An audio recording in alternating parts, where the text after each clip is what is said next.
Human trafficking is one of the 3 biggest illegal markets. As you are working as a social worker, have you come across any of such issues, especially in our country, Botswana? How is the country dealing with that? Yes, I've worked with those people who are trafficked and I've met them. I'm just a child, you should help me. Well, we can applaud the government because what the government does, apart from the church, we're talking about human trafficking. What are some of the causes of this whole thing? The main cause of human trafficking is poverty. Okay. Nowadays in Botswana, we've got what we call chema. I kilo utwala na la chema. La 500 million pula. Aranti alona. What we call poverty eradication. We've got so many things that we can engage in. I know that you have some programs upcoming. So could you just, what is the program all about? So we're going to have our second general conference in Italy. It's going to start on the 18th of May up to the 24th of May. And then we've got a theme which says, joining together to end human trafficking, compassionate in action for transformation. Basically, you are enrolling the synod on synodality, try to put the human trafficking at the center. Thank you very much. That, you said it, you nailed it. It's the duality, but at the same time sitting together, sharing together about human trafficking. Hello, viewers. You're welcome once again. Sister, you're welcome. Thank you very much. Our viewers out there would like to know you. Thank you very much for giving me this opportunity. Okay. My name, by the way, is Sister Tshepo from Botswana, a devoted Christian, a member of the Sisters of Calvary. It's a religious congregation with the diocesan rights. Okay. Thank you very much for that brief introduction, Sister Tshepo. I think some people out there may not know what Sisters of Calvary is all about. So could you throw more lights? Maybe they would like to join your congregation and also they know what you do. We are the Sisters of Calvary here in Botswana, in Africa, in Southern Africa. And we are all Botswanas. We are a diocesan religious here. We are founded by the late Bishop Murphy, who was our first bishop here in Botswana. Okay. And then the main reason why he formed us was for us to educate, empower, and help our people here in Botswana, especially in our vernacular language. Okay. So it means that those watching us from a different country cannot join the congregation. They can now, as much as you're not international, but you can speak both languages, English and Setswana. Okay. So those out there who are interested in joining the Sisters of Calvary, we know that they are sisters and they're only for women, not men. Because some may come up with a funny, question to say, what about us men? Do you have brothers also? We don't have brothers. Okay. Because God doesn't priest, but we welcome them to come and work in our vineyard, in our countries, because we are working in the same vineyard. So brothers outside there, don't hesitate, just come and join. You'll be working with us here as Sisters of Calvary. Okay, thank you very much. Okay, so basically, what inspired you to join Sisters of Calvary? Thank you very much. The Sisters of Calvary were doing a wonderful job. First of all, they were looking after the elderly, the sick, and they were working with the youth. I think what attracted me was the way they were working with the youth. Okay. Yeah, okay. First of all, they were teaching catechism in church, okay, now. But at the same time, they were teaching the youth on behavior. Okay. How to behave as a young man and as a young woman. Okay. Especially as you are preparing to go either to a high school or start primary school. The main thing was to enhance that motto in a child, in a girl child and in a boy child. So that's what they were doing. The other issue that made me to be more interested was when they were working with prisoners. Okay. Okay. Because they used to go and pray for them, share the word of God with them. And the main thing was to pray for those who were supposed to be hanged. So that was why that attracted me to be a member of the Sisters of Calvary. Yes. So the first time you told your parent that you have this calling, what was the reaction? Okay, it was not an easy task. My mother, she couldn't understand what I'm talking about. At least my mother is a single woman, and although I know my father, but she was raising us alone. But she was not happy with that. But what made her to believe or was say, I'm giving you a chance, my daughter. That's what you want. So please know that in life there are difficulties, but the main thing is believe in what you are doing. So as much as it was not easy at the beginning, she relented and let me go and give me the blessing to join the Sisters of Calvary. Okay. So now you join the Sisters of Calvary, and kind of a vocation within a vocation, as St. Teresa of Calcutta would say. At what point did you entertain the idea of, becoming a social worker? As I was, after joining, there were so many things that in our charism that we were given the chance. There was teaching, nursing, there was being a catechist, doing community work. Then I left community work. I think that I was more interested in community work. Okay. Hence, now I became a social worker. Yeah. Why? Because in a community work, we're visiting the sick, we're visiting those people who were at home, and then we're doing whatever they were doing. Like some of them were like, especially during harvesting time. They were harvesting, but they didn't know how to preserve the produce.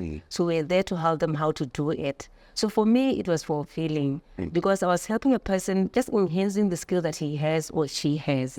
So hence, I became a social worker. How was the journey? The journey was so smooth, wasn't so smooth though, but it was smooth in the sense that talking to an individual gives you happiness. But when it gets into a family life, that's where you can understand the importance of a family. Right. So hence, as I was working with them and working with their families, it made me to get more interested and to know that it's not only about working with individuals, but with a family and groups. I'm saying groups because, as I've already said, as Calvary Sisters, we're working with the young people, especially in that respect of motto. So it means for me, when I get into school, I was able to relate what I've experienced to what I'm learning in school. In your, delivery, you kept on saying, Boto, Boto. Some, those out there, they don't understand, especially who are not from Botswana, they don't understand what Boto is. So could you trouble it? Thank you very much. When we talk about Ubuntu, we are talking about the holistic approach of helping a person to be who she wants to be. Okay. So hence we say Ubuntu is respect, is love. Yeah, it's understanding one another. Hence I'm using this word Ubuntu or Ubuntu in Sotho, but it means in a holistic approach in helping a person to enhance her skills that she has, especially the respect part of it. Okay, so thank you very much for that. Also, we live in a world where you have a lot of social challenges, most especially in our world today, which as we talk about human trafficking. We'd like you to throw more light on that, especially as you are working as a social worker. Have you come across any of such issues? And especially in our country, Botswana, how is the country dealing with that? Thank you very much. There's this new aspect or this new phenomena of human trafficking, which is happening all over the world, and Botswana is one of them. Botswana is a landlocked country in Southern Africa, so people use it as a transit. Okay. So people who come in Botswana trying to go to overseas or go anywhere, that's now we met those kind of people. Yes, I've worked with those people who are trafficked, and I've met them. And when we get into Botswana, we can applaud the government, because what the government does, apart from the church, they have a shelter for those kind of people. And what do? They advocate for these clients. They do counseling for them, and they provide shelter for them. Hence, Botswana, like any other country, is helping those people to get out or to protect them actually and protect their rights. So as a social worker, of course, yes, I'm doing that. I'm working with them, and I'm doing counseling. I'm doing advocacy for them. And sometimes we need to repatriate them back to the original countries. That's what we do as a country of Botswana. One may ask, but do you have Botswana trafficked? Yes. Because Botswana is a developing country, young people want to go outside for green pastures. So they've been allowed to go overseas to look for jobs, to look for scholarships. So hence it happens. But it's still few years, but Botswana will follow them, and if they get them, they come back home. And what do we do when they come back home? We restate them back to their homes, and then we do counseling for them and as a family.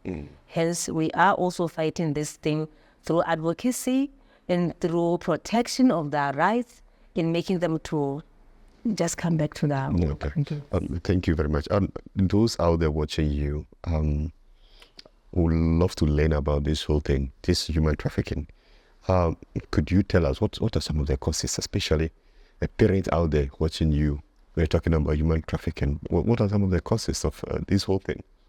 Actually, the main cause of human trafficking is poverty. Okay. As Africans, or as a Botswana woman, we know that there are people out there in remote areas who, because of high rate of unemployment, they would like to be employed.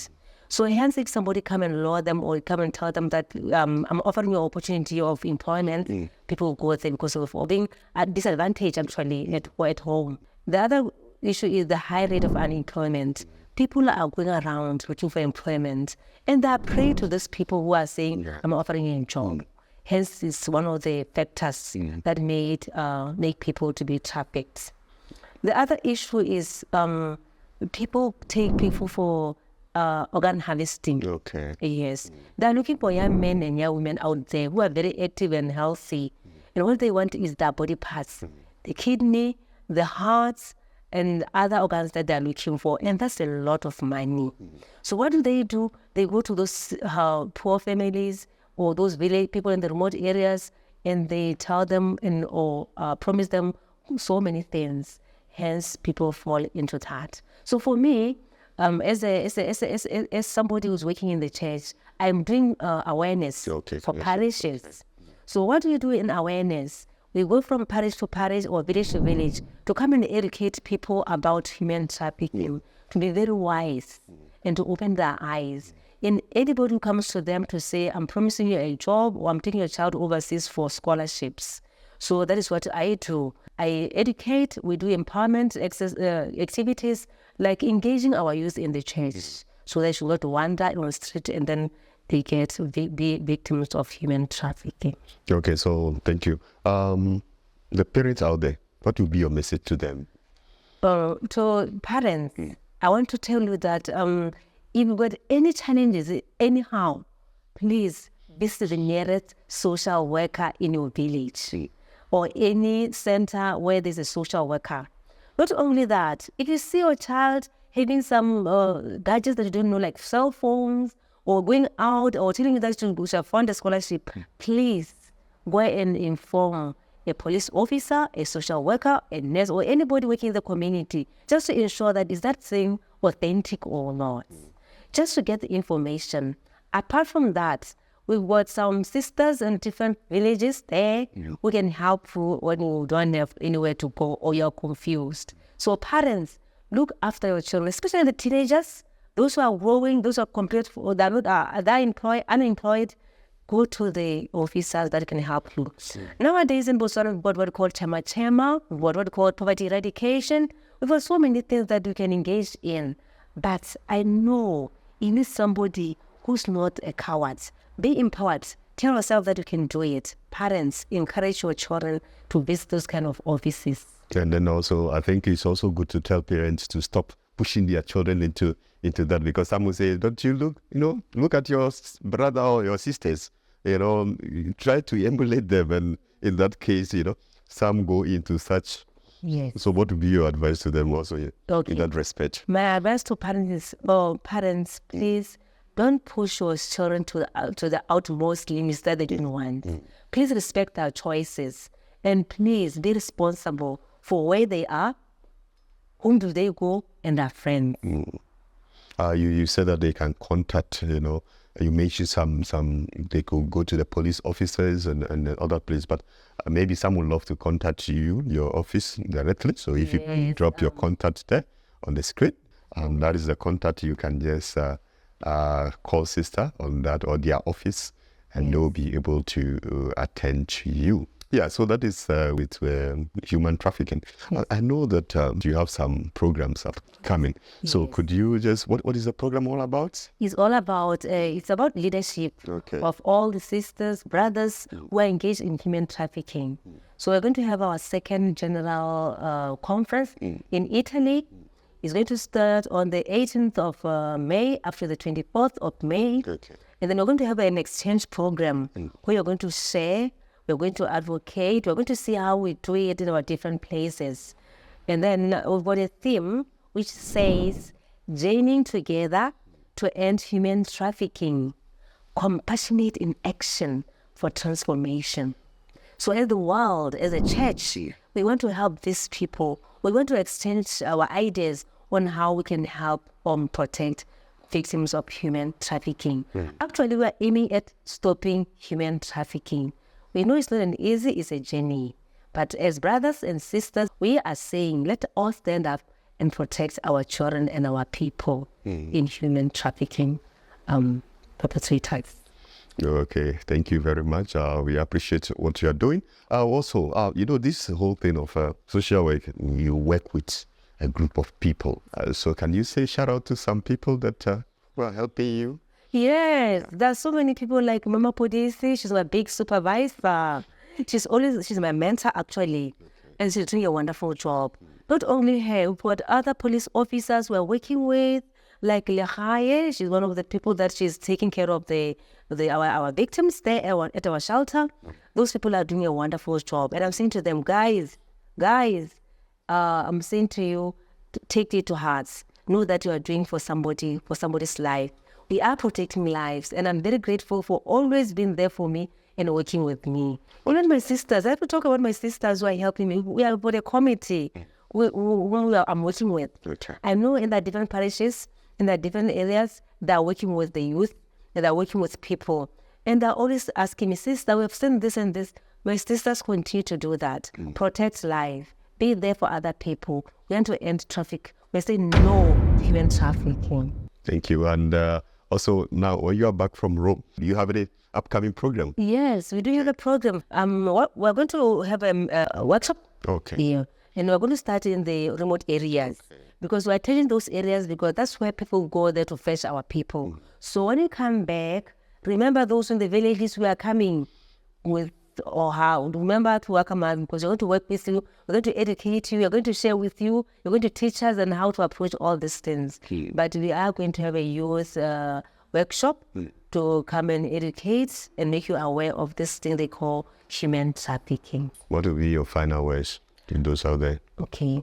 My final words is people, let's open our eyes as we walk. Let's open our ears as we listen to people talking to us.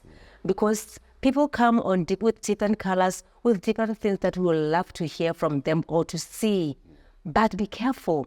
Understand the person you're talking to, get the numbers, and check with the media, with other people to say, is this authentic? But I'm saying, I know, keep safe. Say no to human trafficking. Thank you very much, sister, for coming. We are grateful having you in our show today. I think you have actually thrown more light into human trafficking and what you do. Those of you out there who are interested in knowing more about it, we'll put the contact there. Just contact her and you'll be enlightened. Thank you once again. Thank you for giving me the opportunity. Yeah, safe trip. Yes, thank you very much for giving me the opportunity. I'm very grateful. Thank you.